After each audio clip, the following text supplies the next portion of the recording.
Homework Solution 6.7, a single phase 50 kVA, 2400 240 volt, 60 Hz distribution transformer has an R1 of 0.75 ohms, an R2 of 0.075 ohms, an XL1 of 1 ohm, an XL2 of 0.01 ohms. It's connected to a voltage source via transmission line with an impedance of 0.5 plus J2. If the transformer is supplying rated kVA at a power factor of 0.8 lagging and at rated secondary voltage, determine the input voltage of the feeder. So I'm going to just write the givens here in problem 7 by drawing a circuit. So we have a VIN to this distribution feeder with a transformer connected to it, and we don't know what VIN is. It wasn't specified in the problem statement. So then what happens is we come up and that voltage source is connected to this transformer via some sort of transmission line. This transmission line has a series impedance of 0.5 plus J2. So there's that value right there. I'm just going to call that Z line. So that represents, maybe a mile or so of low voltage distribution line. Then we get to the transformer. Since we were given the parameters R1, R2, XL1, and XL2, we know that we're going to be using the transformer model that represents the realistic transformer, the practical transformer model there. So these terminals here represent the input voltage to the transformer itself. These are the actual terminals of the transformer that are available to connect to. And then we know that that transformer has some sort of series impedance associated with the primary coil. And that's going to be R1 plus JXL1. So that's 0.75 plus J1. And we will call that the primary side impedance, Z sub P. So then that feeds an ideal transformer. And we know that the voltage across that ideal transformer is Vp prime. There's just a reduction in the voltage because of the current flow through that series impedance right there. Since this is a single loop, the current flow through the primary terminal of the ideal transformer is the same as in the rest of the circuit. So left a nice little spot right there. That is the primary current. On the secondary side, we'll start by drawing an ideal transformer and label its voltage Vs prime right there. We know that there's a difference between Vs prime and the actual output voltage of the transformer due to the impedance of the secondary winding of the transformer, which was given to us as 0.0075, so 7.5 milli plus J10 milli, something like that. Is that right? Let's see, 1, 2, 3.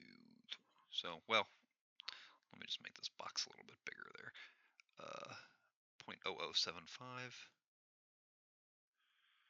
plus J 0.01.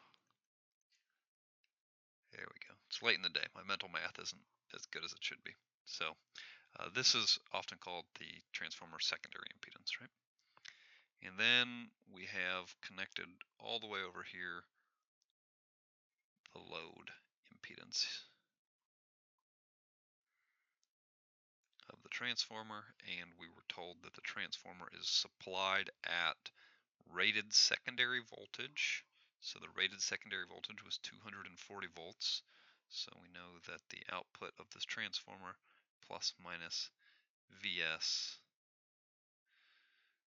is 240 volts.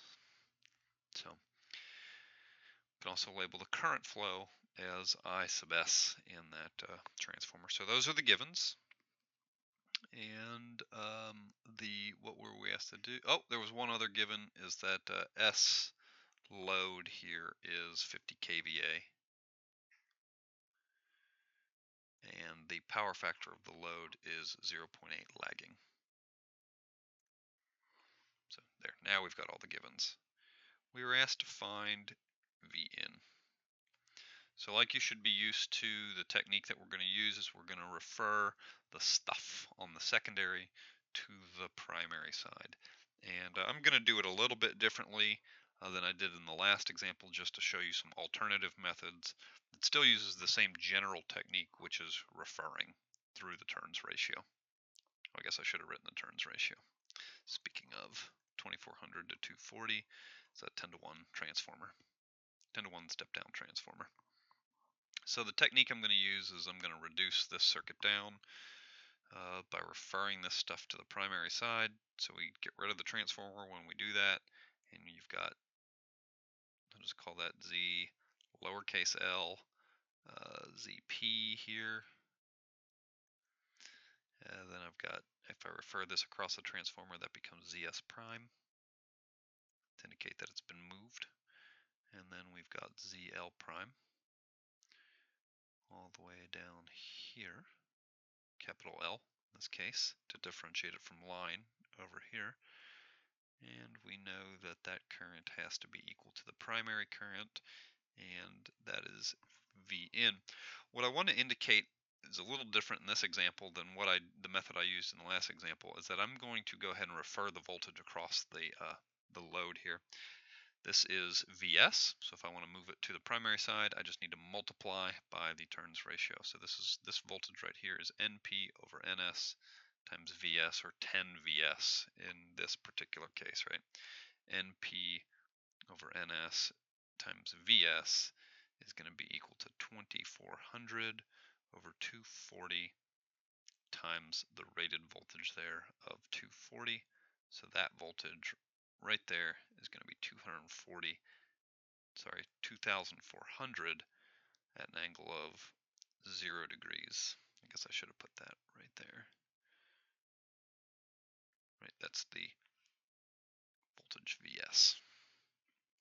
So 2400 at an angle 0 degrees. Doing this just makes solving this problem a little bit easier, because I can now set up the equation Vn is going to be equal to 2400 at an angle of 0 degrees plus the primary current times Z1 plus ZP plus ZS prime. So the method isn't really all that different. I just did a little pre-step to make my calculations a little bit simpler. To do this, all I have to do is calculate IP and ZS prime. I already know the line impedance and the primary coil impedance. So how do I calculate IP now that everything's been referred to the primary? Well, remember that for this load in a transformer, it has to obey the law of conservation of power. So this load here, once it's been referred over, has to consume the same amount of power as this load device does here. So what that means in terms of math is that, well, I guess I should write that more formally. S in this load there is equal to I star V. That's the general formula for apparent power calculations for voltage and current. So if I'm going to apply it to that particular circuit, the power in the new load L prime there, ZL prime there, is going to be equal to the complex conjugate of the current flowing through it, which is just IP, times whatever the voltage across that load is, VL prime right there. I can see from the diagram that VL prime is just NP-NS over VS right there. So I could say that SL prime is equal to IP star times NP over NS VS, which we already know is 2400 volts, so we've already got that one. I can rearrange this. IP star is going to be equal to SL prime divided by NP over NS VS, and then I can get rid of this complex conjugate by just moving it over to the other side. So I can find that the current in the primary is going to be 50 e to the third kVA at an angle of minus inverse cosine of 0.8 divided by NP NS over VS, which we showed was 2400 at an angle of 0 degrees. And then I need to take the complex conjugate of that. So I get a primary current of 20.83 amps at an angle of negative 36.87 degrees. So now I've got this primary current flowing in that loop right there. I don't know ZS prime yet, and if I'm going to calculate the voltage drop across these three series elements, I need to add them in series. So to do that, I need to know what ZS prime is. That means I need to refer ZS across the coil. It's an impedance, so that means I need to multiply by the square of the turns ratio to do that. So that's going to be 2400 over 240 squared times, I forgot what that value is, 0.0075 plus J 0.01, 0.0075 plus J 0.01. Yep, that looks good. So that's equal to 0.75 plus J1 ohms. So Vn then, going back to my circuit model, is just 2400 volts plus IP times the sum of those three right there. So I calculated IP right here. 2400 angle 0 degrees plus 20.83 at an angle of negative 36.87 degrees. That's my current IP. Now I need to multiply it by the impedance of the distribution line, 0.05 plus J2, sorry, 0.5 plus J2, plus the impedance of the primary, which was 0.75 plus J1,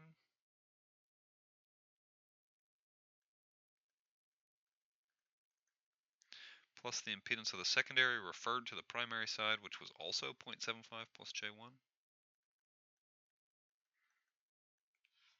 So now I've got my Vn. 2483 at an angle of 0.96 degrees volts is the input voltage necessary on this end of the distribution feeder to get 50 kVA at 0.8 power factor lagging, to get that at 240 volt uh, per phase voltage. So same methods. I thought I would just show you a little bit different application. The method that we showed in example 6 or homework problem number 6, that would work in this one as well, where you actually calculated the value of ZL prime. But I just wanted to show you a little bit different way, so maybe you felt all felt like you had more examples of how to refer different quantities across the transformer. So hopefully that was helpful to you.